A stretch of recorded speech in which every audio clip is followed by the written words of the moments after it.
What's your most memorable Dr. J move or story? Probably the camp that he did in Lansing, where he started all the way down at the other end of the court, and he had all the kids stand up and clap. And I ain't lying, I swear to God, that man jumped. It looked like to me from about the top of the key, and he was just in the air. And then it just looked like he just stopped. And he said, come on, you in the air now.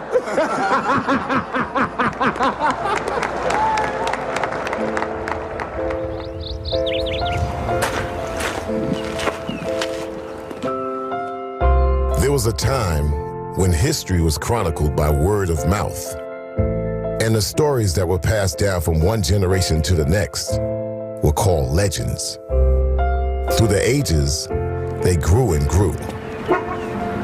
Today, legend is an overused word. And in the world we live in, where history is recorded in every way you could imagine, they can't really exist anyway. But if you look hard enough, you could still find them out there. Maybe the very last of their kind. So there's a rumor out there that you can still dunk. Who's spreading the rumor? Me? Unless you have the ticket stub to prove it, you probably never saw Julius Erving when he changed the game of basketball. You had to rely on someone else to tell you just how great Dr. J was. The legend's incredible. The real story is even better.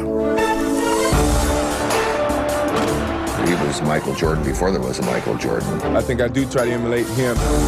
Everybody wanted to be like the doctor. Who's your favorite basketball player? Dr. J. Dr. J could do things in today's game guys cannot do. The doctor, he got it! The legend preceded him wherever he went. Doctor's bad. You heard it? Greatest play I've seen in a long time. The chances were you couldn't see it. I can't show you how he did it, but believe me, he did it. Julius jumped over his head. We always looked at Dr. J as like an alien. He was the coming of a new age. Julius truly was a legend, but the entertainment, my friend, is in the style.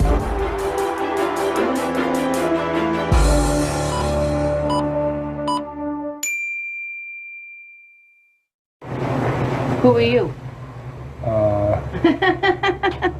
Are you someone important that we should know about?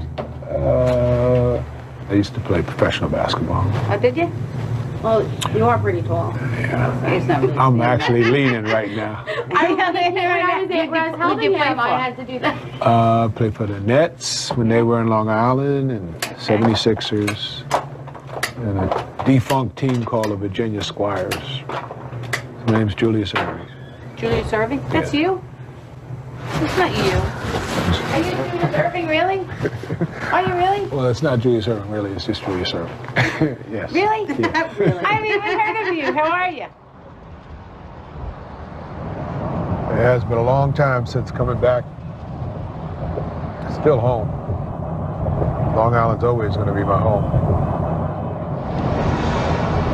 This is Campbell Park right here, under the water tower, Campbell Park.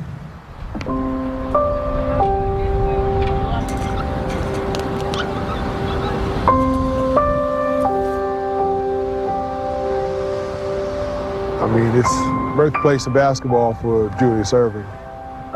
I had a window in my bedroom that would look across at the park, and I could look out here and see all the kids playing, especially on the weekends. Building's gone, but the essence of it is still there in my mind. Julius Winfield Erving II was born on February 22nd, 1950, on Long Island, the middle child of Callie and Julius Sr. His parents divorced when Julius was 3, and 6 years later, his father was killed in a car crash. Callie and her 3 kids lived in a housing project, and Julius's biggest job was looking out for his younger brother, Marvin. Marvin was smart, very book smart, but, you know, he was the one who always got sick. He had asthma, and he'd always break out with rashes. That made me more protective, you know, subbing in for the father's role and, you know, being more than a big brother. He was a little bookworm, but he was cool. He was, he looked up to Julius. He was a great little brother to have. I have great memories of him riding on the handlebars of my bike because we were very adventurous. We would take a drop line and fish in the lake and fish for sunfish and bring them home, and Mom would cook them up. But there was no doubting the brothers' favorite place to play, right outside their door. Campbell Park was a special place for me. We probably went there every day. I mean, even when it snowed or rained, if it snowed, you shovel snow and you play basketball. But apparently one morning was just too cold for Julius and his friend Archie. So they got on their bikes to find a place they could play inside. I was practicing with the basketball team back in 1962. Somebody came in and said, "Down, there are two young men that would like to speak to you." So I went outside. It was Julius Erving and Archie Rogers. They were both aged 12. And they asked me if they could play basketball here at the Salvation Army. And at the time, this area was all white. Nobody on the team but me and Julius was African American. But we were children, and we didn't feel the racism. Archie and I, 2 black kids and 10 white kids, and we became a team. When Julius was 13, his mom moved the family into a house. He played ball at Roosevelt High School, and thanks to his best friend on the team, he'd gained something that would stay with him the rest of his life. On the court, I made a point to know all the rules. And so, you know, you walked, I was ready to make a call. If your ball went out off his leg, he'd always make an excuse. You know, you push me, you grab me, you hold on my jersey. I mean, he was like a professor, you know, weighing you down in the lecture hall. So I started calling him Professor. So I said, well, what do you know? I mean, you're here arguing with me. I mean, what are you, like the doctor? And every time we would see each other, you know, I'd look up to him and I'd say, "Doctor, Professor." And it was just an inside joke. In those days, everyone else called him Jewel on the court, where he wasn't much more than a good player who went out of his way to blend in. I remember one time, it was a fast break, and he was in the front of the break, and he stopped to pull up to wait for the rest of us to get down court. And Coach just got up and screamed at him, "What are you doing? Bust him!" By his senior year, Julius was only 6'3". He'd become one of his team's best players, but drew little college interest. Only one scout even bothered to see him play. Here's Julius after I saw him play, and I rated him a 4, which isn't bad, you know. But don't forget now, I'm rating him here as a 6'3.5" forward guard. That's not a bad rating because he had no rating. No one thought he was going to be that good. No one knew he was alive as a player.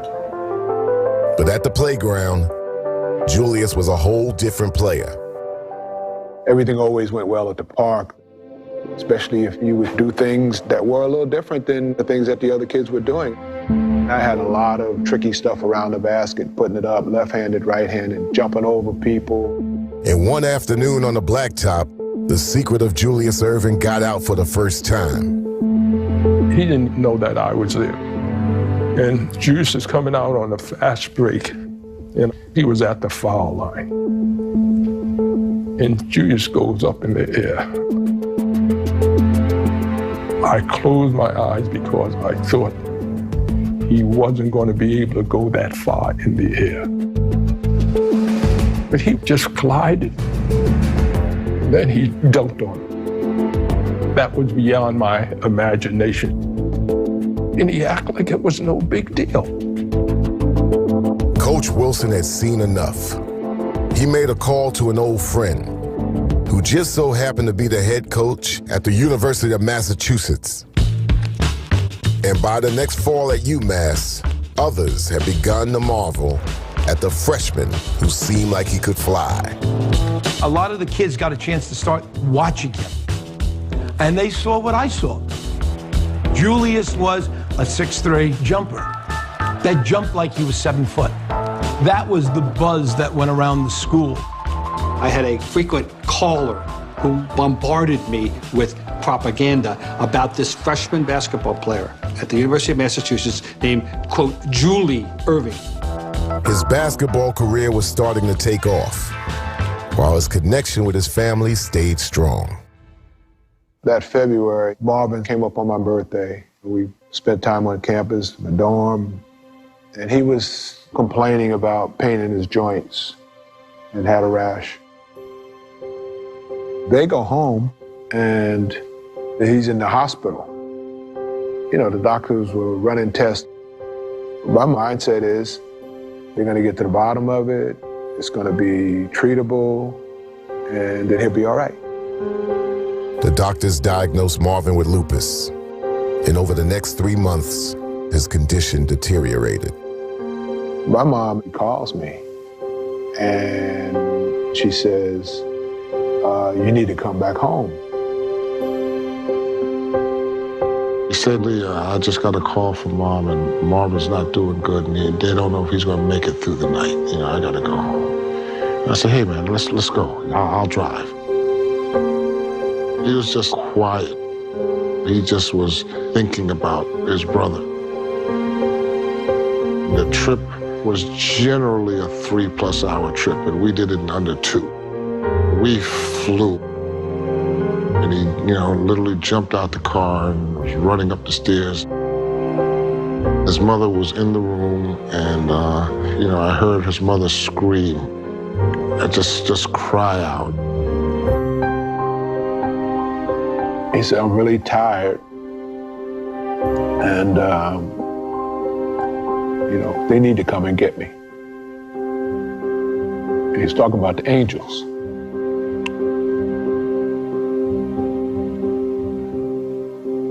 And that was the last thing he said to me.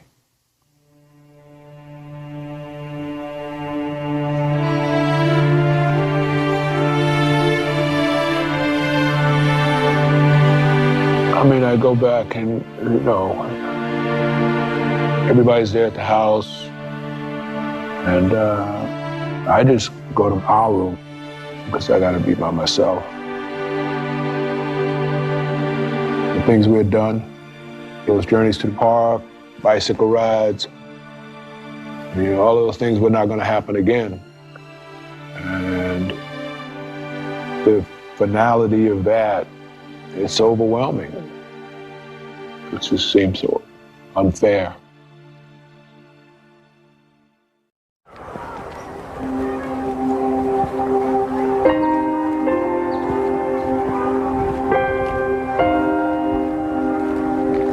Sometimes when I dream about living in the attic with my brother. So this place has come back to me many, many times, and now I'm back in it.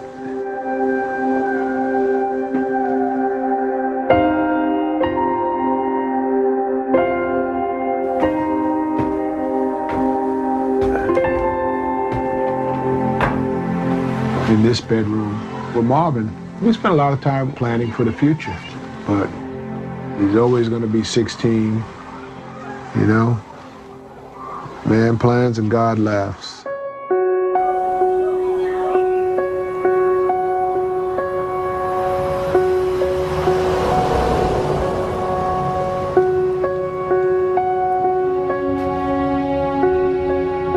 When I went back to school after his funeral, all I could do is take his spirit with me.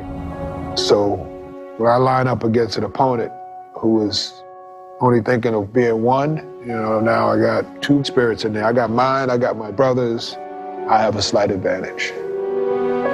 By his junior year, Julius had grown to 6'6" and averaged 27 points and 20 rebounds a game. But the rules restricted his play because at the time, the NCAA still prohibited dunking. He had to save that for the playgrounds. And after the school year was up, he began heading to the most famous playground of them all. Since the 50s, Rucker Park in Harlem had hosted summer tournaments that brought names as big as Wilt Chamberlain and Connie Hawkins to the blacktop to play a version of the game where style was essential to the substance. The first game you got in on this court here and played like a bum, you was a bum.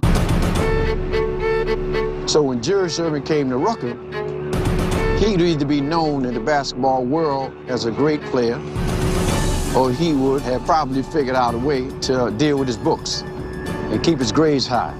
We played him the first game, and they kept saying, you wait till Julius gets here. You wait till Julius. And I'm like, who's Julius? I'm in the NBA, but I care about Julius.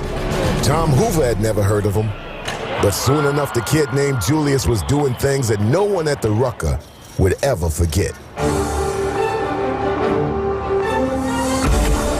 At the baseline, he dunks, and the guy takes the ball out to throw it the length of the court for a fast break. He jumps up in the air and catches the ball and throws it down. Charlie Scott shot a long shot, and Julius came, took it out of the air, and dunked it. I took it right there. I said, I don't need to see anything else. This was it. People here in Harlem, they really know good basketball. And, you know, if you do something real nice, you know, they show their appreciation. He came down one time. I had the angle on him. He dunked the ball so bad, the ball hit me in the top of the head. My teeth fell out on the ground. The crowd roared. I had scrambled to grab him off the ground and put him back in my mouth. That helped build his reputation. There was just one thing left for Julius to earn at the Rucker. They would call him different names, Little Hawk. He went over to the announcer and said, I'm not the Little Hawk. That's Connie Hawkins. So then they called him the Claw. Oh, man, the Claw's got the ball going. I was like, I'm thinking, wonder who he's talking about. He's calling me the Claw. I didn't want to be the Claw. They would call him all sorts of names. Oh, what a rebound by Black Moses. Black Moses, what are you talking about? He said, if you want to call me anything, call me the doctor. So you know, they said, well, the doctor is operating tonight. All of a sudden, Dr. J, Dr. J, Dr. J. Who's your favorite basketball player? Dr. J. Why? All his moves he do, that's why. Behind me, up on the roof, is a school. They were all on the roof. He drew the greatest crowd in the history of the Rucker Pro League. You had people up in the trees, sitting on branches. Everywhere you looked around, there were people. It wasn't even standing room only. People could not see enough of the game. We had people on the bridges. This is where the legend of Dr. J started. It was 1971. For years now, the playground style of basketball had been growing, though you wouldn't have known it from watching an NBA game. Bradley jumps from 20 and hits. But the upstart ABA, founded in 1967, was a whole different story. We played that street kind of ball, you know, where we pushing it up. Guys get up in the air, they like, oh, let me change it, put it around here. Let me do some of this. Yeah, bam. We were entertaining. You know, we come down, dunk on you, you know, come down and make a tricky move. We're playing in a league that endorses discovery. And there, my friends, is the very dramatic brand of basketball which can be enjoyed only in the ABA. We always felt the NBA was that old slow-down ball. They come up, run plays. I mean, you know, come on, man. We want to see that. It was like the NBA was ashamed of dunking, and the ABA embraced it. There wasn't anything like this, and if you loved basketball, you had to love this. I guess the big question here is, why did you choose the ABA over NBA? Well, I like the colors of the basketball. You like that better? Yeah. It wasn't just the red, white, and blue ball that was unconventional. The ABA had the three-point shot, ball girls, and it seemed like any gimmick that would draw more fans into the stands. And maybe the boldest idea of all was how the league attracted players away from its older rival by doing one thing the NBA wouldn't: sign college underclassmen and high school players. The ABA would take anybody. If you were an 8th grader and they thought you could play, they'd sign you up. Which led a desperate owner and a desperate league to zero in on the junior from the University of Massachusetts who had torn up the Rucker League. I was in New York for an ABA meeting, and they mentioned the fact that there was this player up in New England that was so spectacular, Julius Erving, and I'd never heard of him. And they proceeded to extol all the virtues of how great he'd be in professional basketball. And with that conversation, I moved forward to see if I could sign him to a contract. At this time, I didn't even know who the Virginia Squires were. But my mother probably made $6,000 to $8,000 a year, and I was being offered $125,000 guaranteed for 4 years. You know, the rest was history. To most of the basketball world, Julius Erving was an athletic young prospect and nothing much more. But Dr. J had found a perfect new venue for his game. Ain't no stopping me now. Like a bird, I'm flying free. Ain't no ball and chain can keep a hold on me. He was just shackled. And the minute he got to the ABA, he just, wow! Dr. J! Oh. Super effort. I developed my own style of play, which is a playground style. It's real loose, a real freelance style. There's the man, Julius Erving. I thought I knew Julius Erving as a basketball player. And then I went and watched some guy they called Dr. J. I never saw this guy before. And there is Julius Erving. Look at that move behind the back. Oh! All of a sudden, he's coming in off the foul line, he's coming in off the wings, he's dunking backward. It was like watching two different players. Even in the freewheeling ABA, Dr. J dazzled. But if you weren't in the building to witness it, you probably didn't see him in action. You'd hear that, this guy playing for some team in Virginia, the Squires, was flying through the air. And you're like, what? Who is he? Most of what we knew about him came from game stories, box scores, maybe a tiny film clip of a given play, and word of mouth.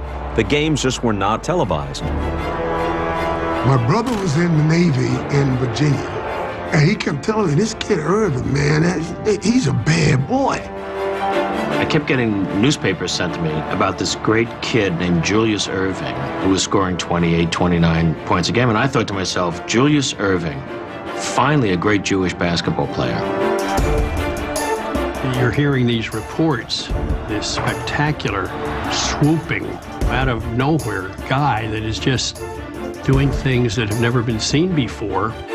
Even the NBA was taking notice and coming hard after him to make the switch, something the ABA couldn't afford to let happen. So after 2 years in Virginia, Squires owner Earl Foreman knew what he had to do.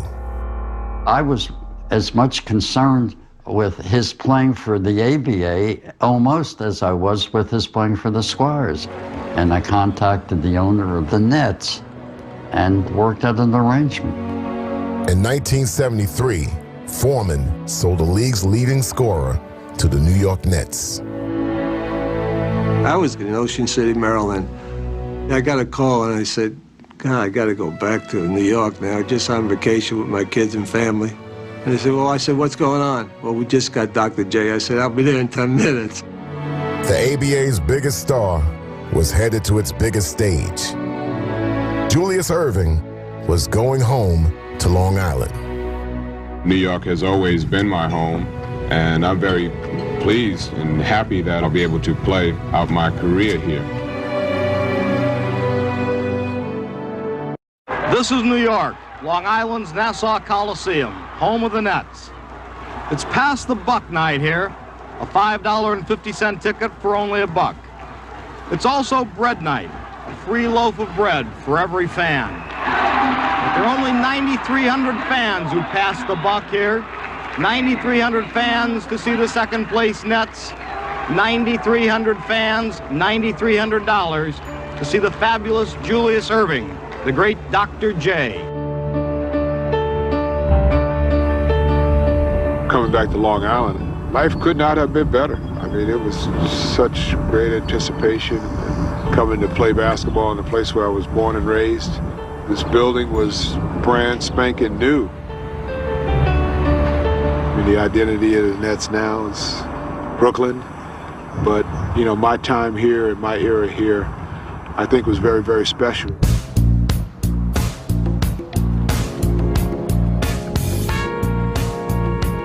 The Doctor debuted in New York in October 1973, instantly transforming his hometown team into a contender, and doing it with a style that could be defined in just one word.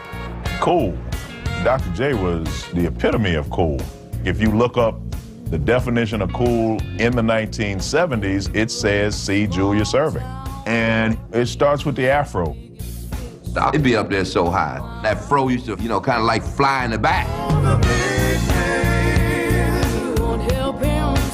Dr. J wasn't just the coolest man in the building, he was the coolest man in the area code, in the state, in the time zone, in the country.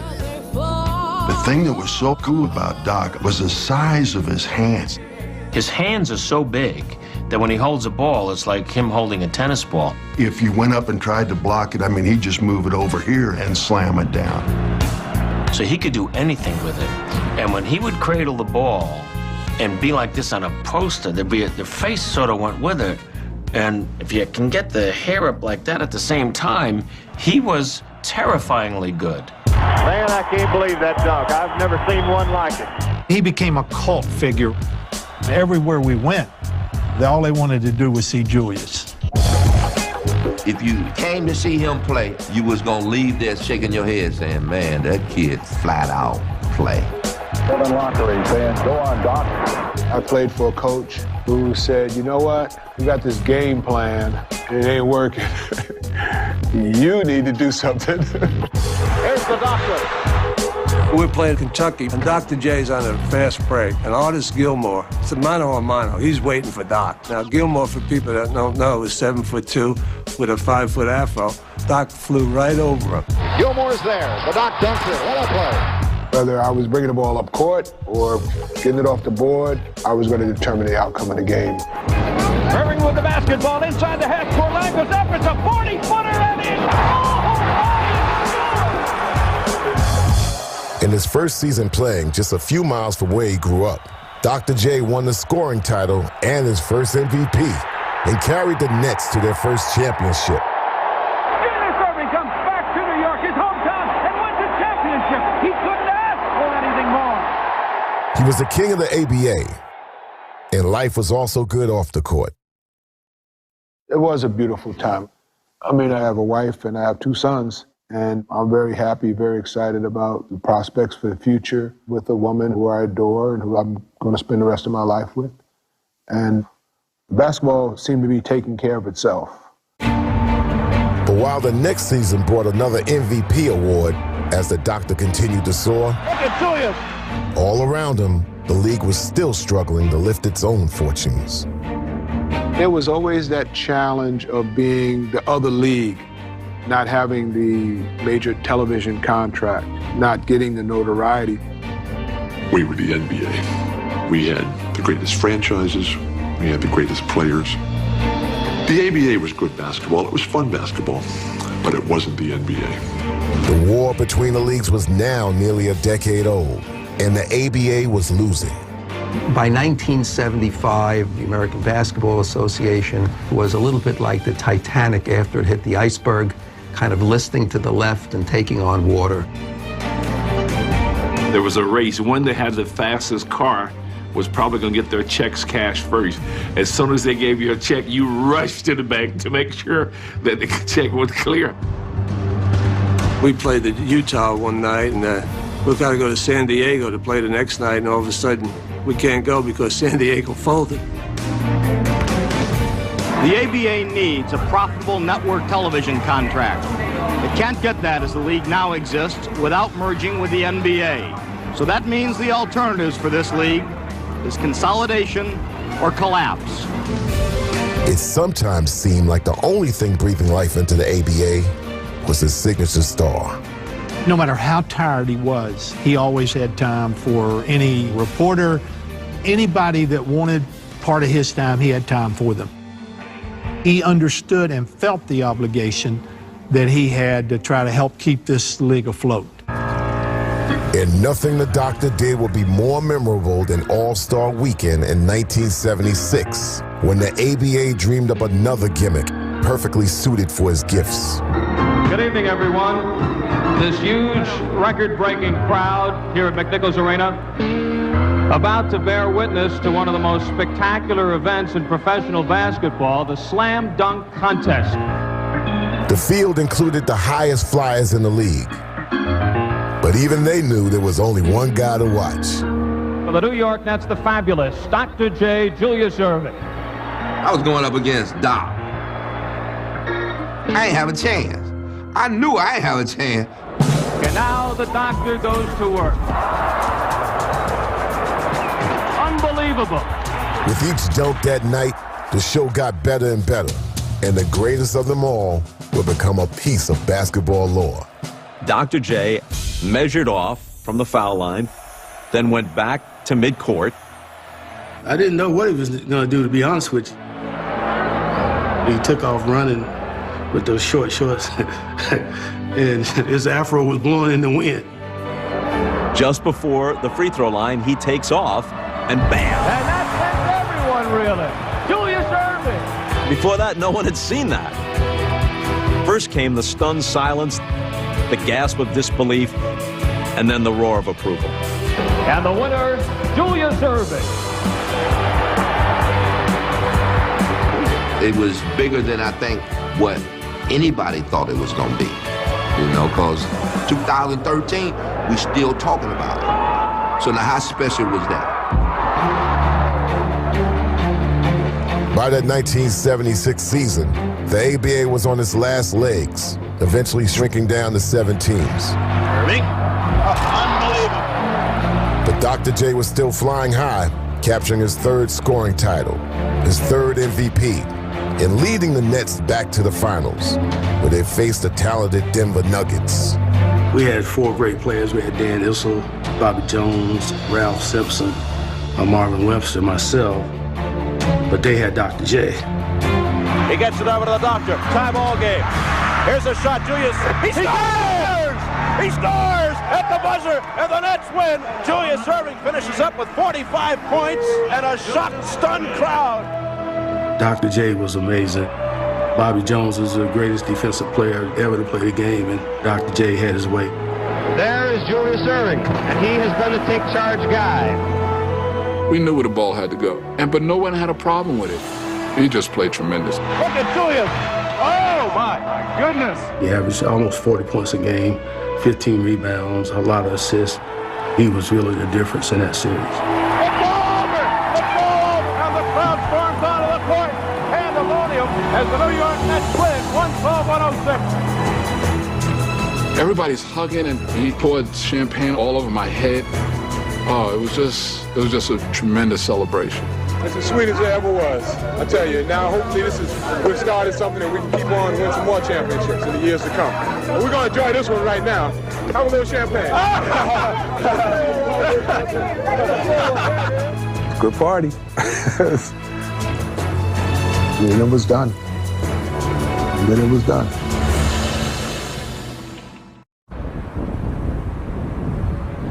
Let me say good morning to everybody. How are you doing?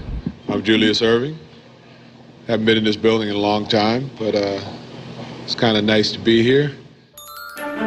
In the summer of 1976, pro basketball's 2 leagues at long last came together, with the NBA absorbing 4 ABA franchises, including the New York Nets. But in a cruel twist, Nets owner Roy Bowe owed his new league millions of dollars in entrance fees and couldn't afford to keep the superstar who had kept his team and his league alive for so long.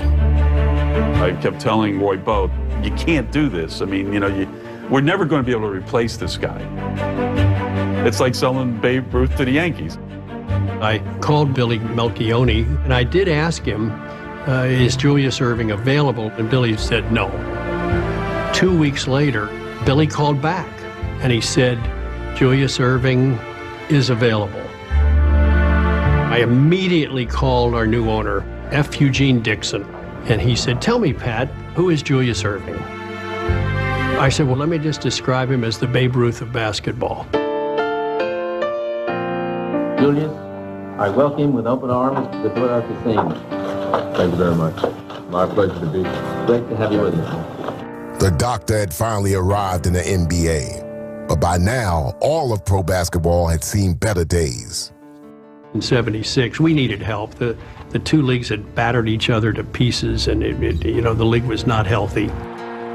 After the epic Celtic dynasty of the 60s and transcendent stars and teams of the early 70s, basketball had seemed poised for a golden age. But instead, the perception of the sport had changed dramatically. The league was viewed as having too many African Americans, being at the heart of drug issues, players being overpaid. In the 70s, people were afraid of all these things. White folks didn't know what to make of it. And sponsors didn't know what to make of it. Do I want to be associating my brand with this? And now there was an influx of new players from the league that glorified the playground. Letting in the sideshow of the ABA.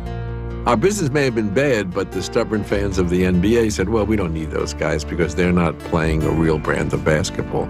But there was an undeniable curiosity about the biggest star of all making his debut. I want to see Julius Erving more than I'd ever wanted to see any athlete in my life, because you'd heard so much, and he was supposed to be so different. I think everybody was saying, show us. Show us. How good are you really? From UMass to Rucker Park, Virginia to Long Island, the exploits of Dr. J had long been a tall tale more than anything else. And now, in Philadelphia, he was about to prove that the hype was real.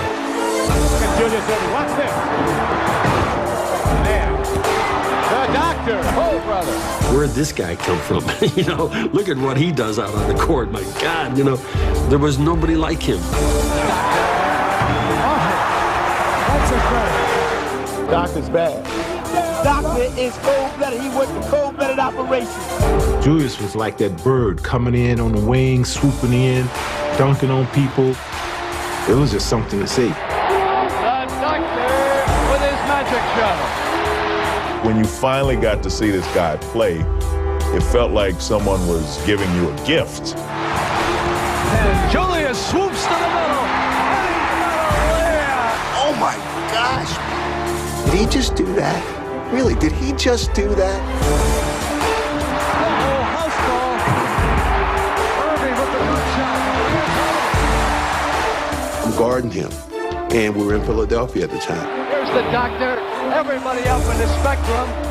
All of a sudden, I see 18,000 people start to rise to their feet, and I'm thinking like, oh, something bad is about to happen here. You can go for the tie now. Erving maneuvers in. Julius has got it. That is the biggest play of the game. You would go back in high school and college and tell your teammate, did you see Dr. J yesterday? You didn't even remember what the score was. Did you see the moves that he put on? Doc just picked the ball up with one hand without even touching it with the other one and windmilled this ball. Like his arms stretched from over here all the way like a rubber band. Boom! The crowd went crazy. I can't believe that play. Me and Darryl Dawkins over there, we knew it was basketball then. Have you ever seen anyone better than him? No, I haven't. He was the first guy I ever saw with air brakes. Air brakes. He was going to the basket straight, and all of a sudden he said, "Rrr!" and started going sideways. How did he do that? I was like, somewhat like a girl. Never saw that before. The NBA had never seen a player like Dr. J or a team like the 76ers, whose supporting cast included George McGinnis, Doug Collins, and a brash pair of youngsters. And they all played like stars. Yeah, world beat three who never met a shot he didn't like. And here I am. If you give it to me, I'm shooting it. With our team, first guy got it, shot it. We play street ball. They are the Philadelphia 76ers, the greatest collection of individual talent ever assembled on one basketball team. And it would be the most talented player of all who changed his game for the good of the group. Pat Williams, who was the GM, clearly said, look, we're going to be a better team. We don't need a guy to score 30 every night. We don't need a guy to dominate every night. We got stars on our team, and I accepted that.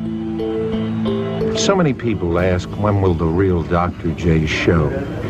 So it doesn't bother you the two guys you beat out in scoring in the ABA, Gervin and Thompson, have now passed you in the NBA. Well, scoring is an individual statistic, and I think the objectives of the team are things that have to be paramount and have to come first. He didn't want to rock the boat. He was too nice a man to say, hey, I'm Dr. J, you know? But it worked. As the Sixers made it to the NBA Finals to play their polar opposites, the Portland Trail Blazers. We represented the team game, making the other people better. The 1977 Finals were almost a morality play in the eyes of a lot of people. This was the basketball world, the old world, taking a stand against these invaders and protecting the women and children from these crazy people. And as the series began, it was best to hide the women and children. Tip goes to McInnes, quickly to the doctor. The doctor reemerged, as if to show the basketball world who its best player was, once and for all. Erving to the basket. The doctor came through.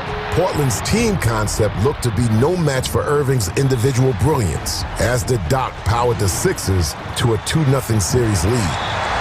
Erving, does he have time? He's airborne.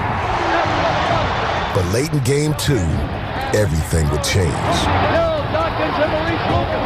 It's Dawkins and Lucas. Dawkins and Lucas. Jack Ramsey pushing Dawkins. And now they pull Lucas back. Ramsey is out there. They got it. There was a division created by that fight, and Portland used it as a rallying cry. Portland pulled together, and we pulled apart. Just cuts, makes a beautiful pass. Portland knew how to wait for the guy to come off, pass the ball. Another great pass by Walton. Wherein we were, hey man, get over there and get the ball. Well, what's wrong with you? I ain't passing to you no more. It was a big difference. The Blazers stormed back to take the next 3 games of the series.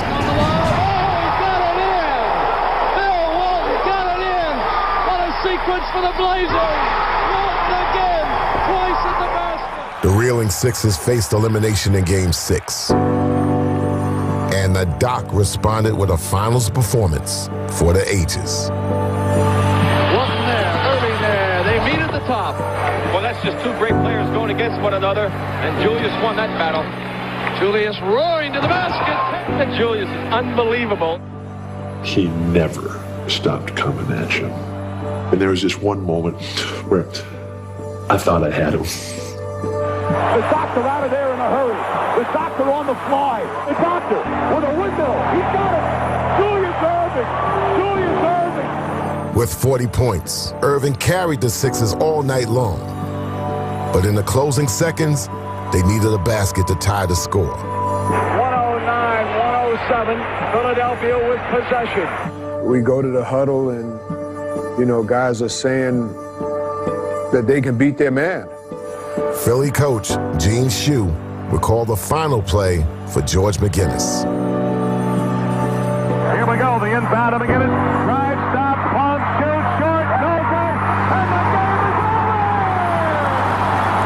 The Portland Trail Blazers have won the World Championship. When the game comes down to the very end, how can you not get the freaking ball in his hands?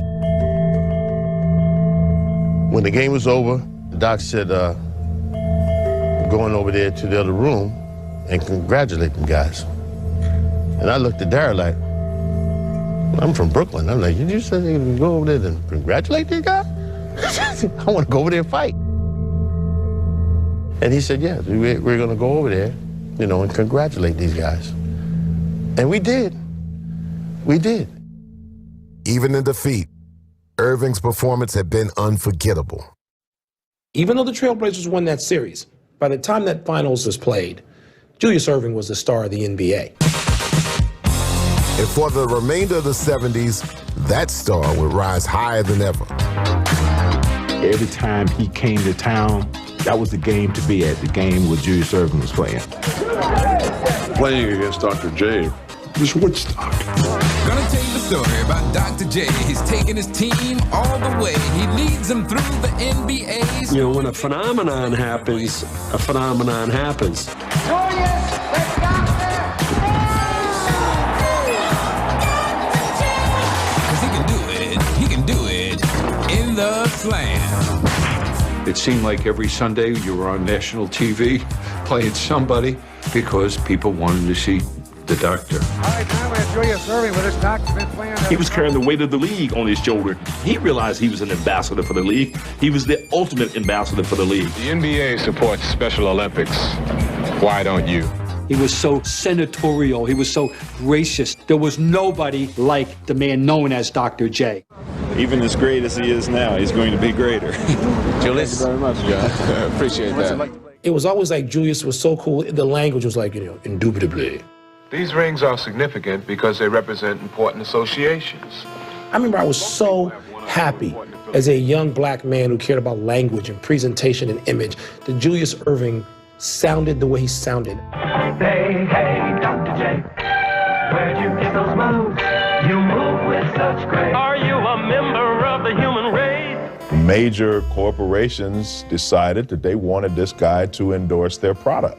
The idea that a black guy would be the face of a national brand, that was really radical. After years of underground stardom, Dr. J's popularity had exploded with a universal appeal that was unprecedented. I remember a lady saying, I would want my kids to grow up and be like the doc. And these were white people. They were, doc blacker than me. You know what I mean? These were white people. They were like, I want my kids to grow up and be like this man. And I was like, wow, man, that's some serious stuff right there.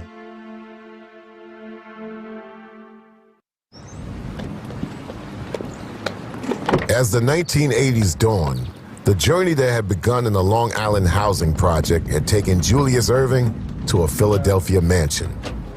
Hi, Daddy. How you doing, guys? Hey, Dad. He and his wife Turquoise now had 4 children as they welcomed daughter Jasmine and son Corey to the family. Dunk, Corey, boom! Yay! Yeah!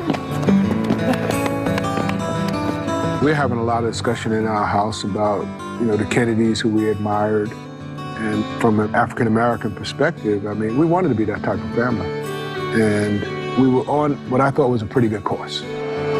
Julius was every player's role model. So when the biggest college star in the country wanted some advice about leaving school early, there was only one person he wanted to talk to. I got him on the phone. I said, I'm trying to turn pro, thinking about it. What's the pros and cons? And he said, look, come on out to Philly and you can stay with me for the weekend. And I'm like, what? So I couldn't wait to get off the phone, telling all my friends, I'm going to Philly. I'm going to stay at Dr. J's house. Back on the court, Dr. J was now the captain of a Sixers team that had been rebuilt around him.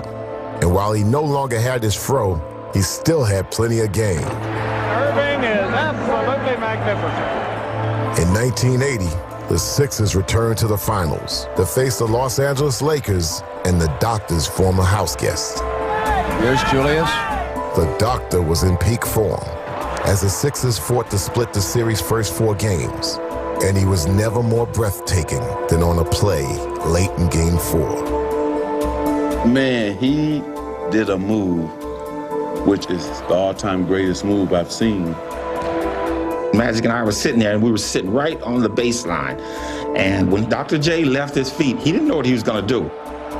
When we cut him off baseline, he started walking in air. Got the ball in one hand. And we said, wait a minute, He's got to come down. There's no way he can stay in the air that long. 84 Sixers, and they get inside. And unbelievable. Julius Erving. Fantastic move by the doctor.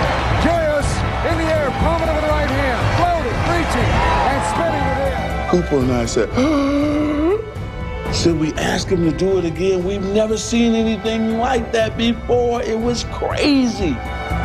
I didn't realize how long I had been in the air, but I knew I didn't have any legs left, and I didn't have any hang time left, so I fell on the floor. Just another move. Julius had again left a mark like none other. But a few nights later, back in Philadelphia, it was Magic who upstaged the doctor in the Game 6 clincher. The most valuable player is Magic Johnson. He starts at center, plays forward and guard. Magic played every position, and they won a road game in Philadelphia that broke our hearts. From the time Julius arrived in Philadelphia, any year we didn't win a title was a failure. 1980 had marked the 4th season with Julius, and without a championship. How many more IOUs are out there? We owed you 1, we owed you 2. When the hell are they going to win something here? In 1981, Doc would be the league's MVP, but come up short again in the playoffs. This time to Larry Bird and the Celtics.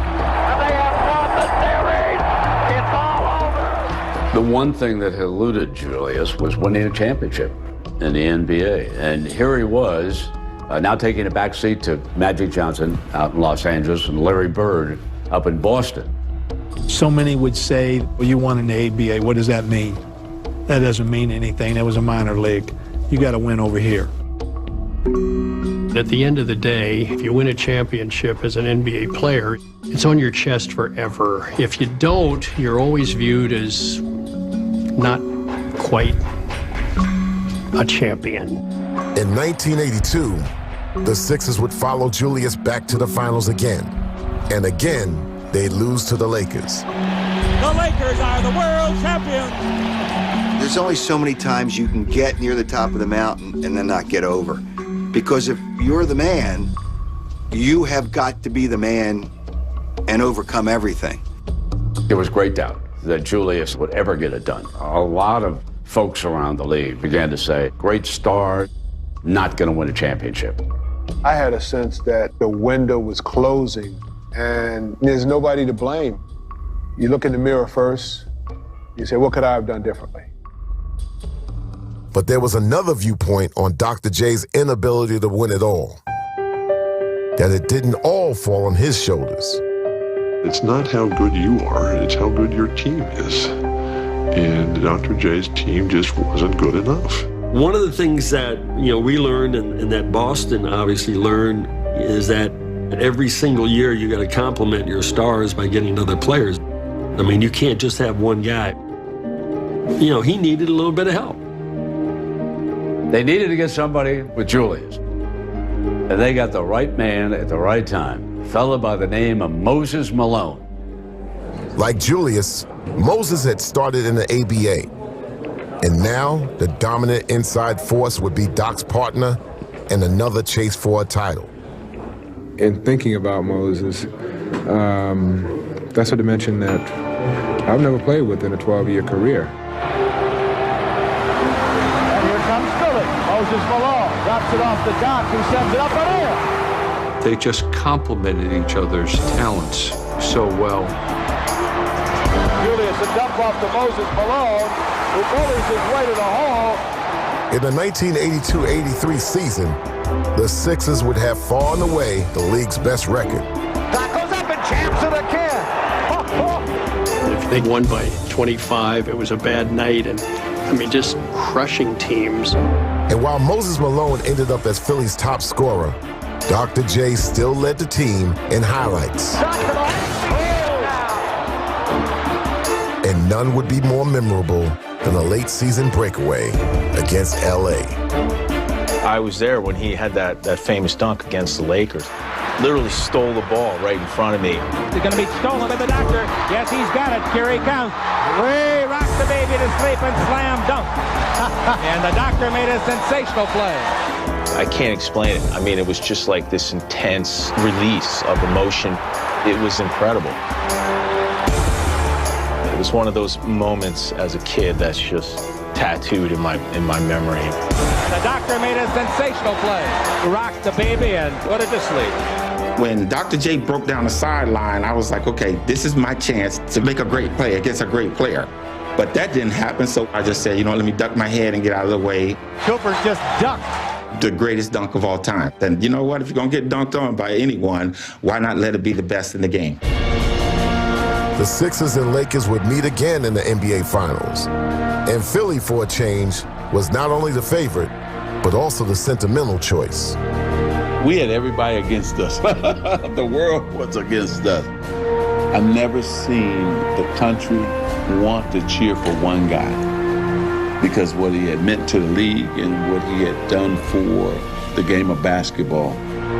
There was barely ever any doubt as Doc and the Sixers swept Los Angeles. The Philadelphia 76ers finally the champion.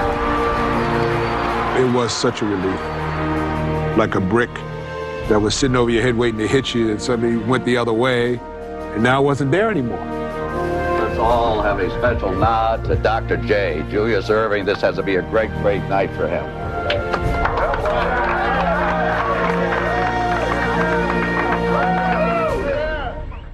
I saw like the jubilation on his face, just like relief. Just, we did it. We finally did it.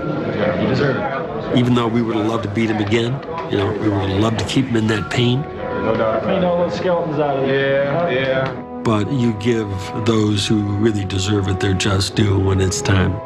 There you go, Bill. I just remember I hugged him as tight as I've ever hugged anyone in my life. I was so happy for him. Stay close together, Doc. Because if there was ever a player that deserved to have that one little piece that he was missing for his legacy, he had it now.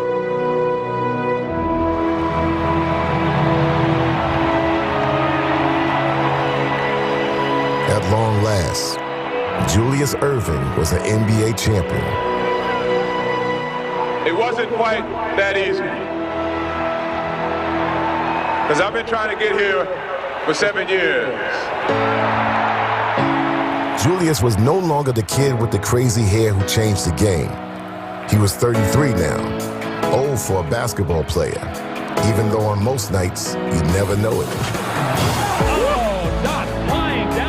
But a new era had begun in the NBA, and he'd never get a chance at another title. And as the years continued to roll by, the final question in the career of Julius Erving was how long would it last? And in the fall of 1986, he'd let everyone know. Quite simply, I just notified the 76ers that I intended this to be my last year in the NBA. And one of the main reasons why was because I've been constantly asked this for the last 3 years. His timing would give fans and players across the league a chance to express their thanks. We had to admire this man's athletic ability, and above and beyond all of that, the man's class. It was like being around royalty. An elder statesman type class, dignity. It was pretty cool. A most respected and admired adversary whose great skill and competitive play has entertained so many for so long on the Boston parquet.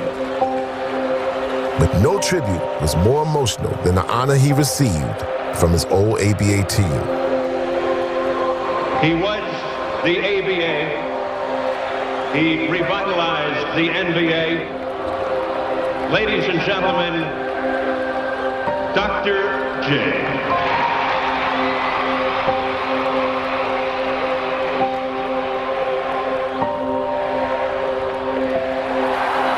It's it for Julius Erving. Where does he rank and what kind of company? I don't know. Maybe Jesse Owens, Jackie Robinson, Joe DiMaggio, people like that. Dr. J had left the court, but even without him, you didn't have to look hard to see his likeness. That was for the fans. was Dr. J.S. But the real Julius stayed out of the limelight, making special appearances now and then, as the next generation of superstars made sure to pay their respects. Uh-oh, he's measuring off the free throw line. Michael is backing all the way to the middle of the backcourt. Now the crowd lets you know what they think of it. I didn't know what to do. Then all of a sudden, I found the guy who started it all. Dr. J was sitting over there, he was looking at me, and he pointed, like going back and do the free throw line. The modern game Dr. J had shaped soared to new heights in his retirement and became a global phenomenon. But Julius Erving would return to the headlines in the spring of 2000, and not for a reason he or anyone else could have ever imagined. Nearly a month ago, Dr. J, Julius Erving's youngest son, Corey, was missing. He went out to buy bread for a cookout and did not come back. How do you live with this every day, Julius? It's the parents' worst nightmare. This is day 26 for us. Basketball great Julius Erving is offering a reward for help in locating his 19-year-old son. 5 weeks go by. You're helpless. It was controlling our lives. This was it. This was the only thing that mattered. I just want him to come home or somebody to let us know what happened to him. And we're holding on and hoping that he's going to turn up. Sad news this morning, a tragic discovery in Florida where authorities announced they believe they have recovered the body of basketball legend Julius Erving's missing son. Researchers found Corey Erving's car submerged in a pond near the Erving family home. There's a little deja vu. I lost my brother when I was 19. Now Corey was 19. Detectives say they believe the son of basketball legend Julius Erving simply took a fatal turn on his way home. It's like your guts are being ripped out. There's an emptiness.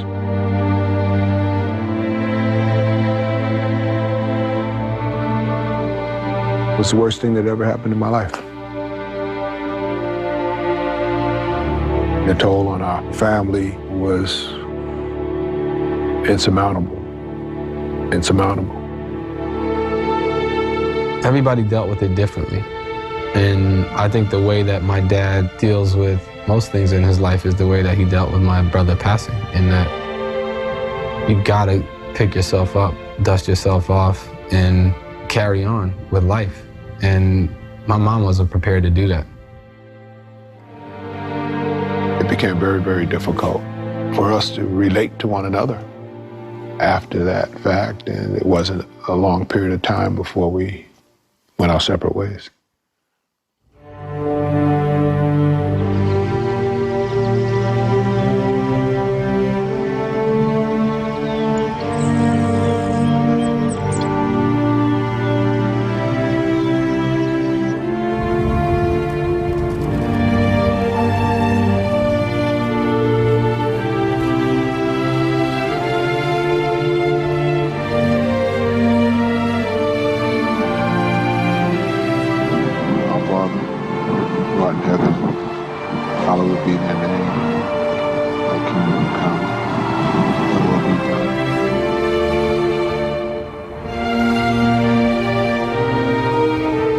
I'm amazed when I see people 40 and 50.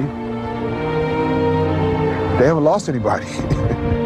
Obviously, I can't relate to that, but I might not be as strong an individual as I am and have had the ability to endure the hard times without those tragedies having happened.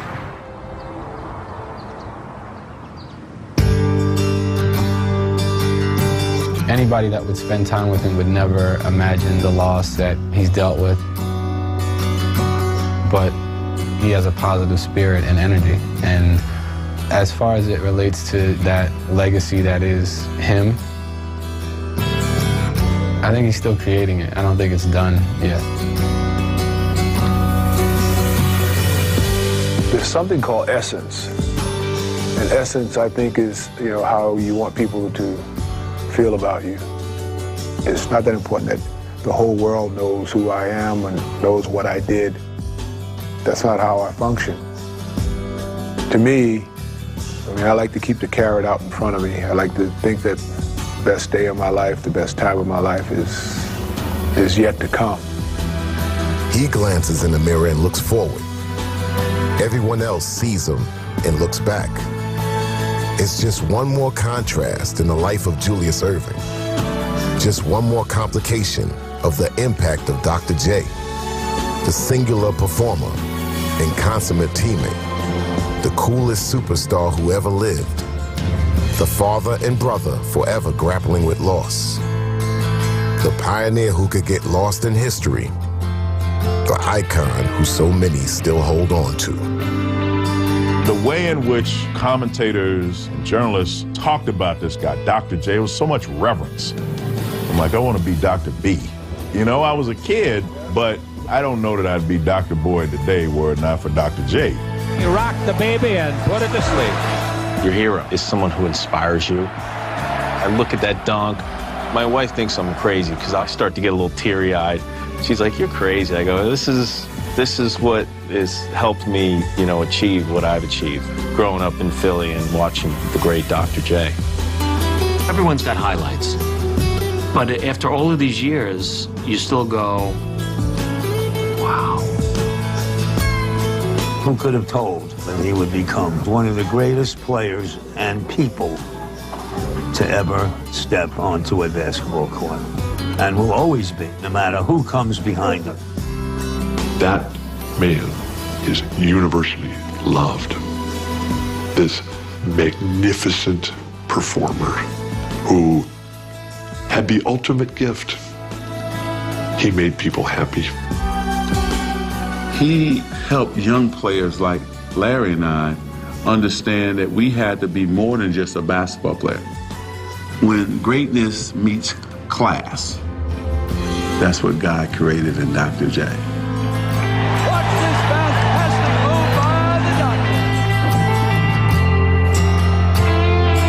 I think he changed the game in ways that a lot of people don't really talk about. The simple fact, if you ever hear Michael Jordan talk, he always say he looked up and aspired to be like Dr. J. So if there's no Dr. J, then, Mike would have never had someone to look up to. And if there was no Mike, then, it's guys like myself who looked up to Mike.